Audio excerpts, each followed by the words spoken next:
என்ன எல்லாரும் வீட்டுக்குள்ள உட்காராம வெளில உட்காந்துருக்கீங்க? அண்ணனே வந்துருச்சு. லட்சுமி குடிக்க தண்ணி கொண்டு வா. இந்தா போறேங்க. ஐசு எப்படியாச்சும் சித்ரா விட்டு கேட்க சொல்லிடு. சரிங்க, நீ நான் பாத்துக்கிறேன். சித்ரா, அப்பா உட்காந்துருச்சு, கேளு. சரித்த இருத்த கேக்குறேன். எப்பா எப்பா என்னப்பா பண்ற?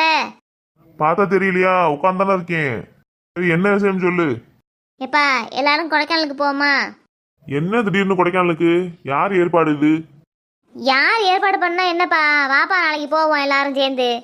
எனக்கு வயல்ல நிறைய வேலை இருக்கு, அதனால யாரும் போக முடியாது. நீ வேணா வயலுக்கு போப்பா, நாங்க போயிட்டு வரோம். காசு மட்டும் கொடு. காசு யார்கிட்ட இருக்கு? அங்க போனா காசு நிறைய செலவழிங்க. எப்பா எல்லாரும் சேர்ந்து போறதுனால காசு கம்மியா தாப்பா வரும். நீ காசு தரியா இல்ல நீ சேர்த்து வச்சிருக்கையில திருப்பதிக்கு போக உண்டியல்ல நிறைய, அதை எடுத்துட்டு போவா.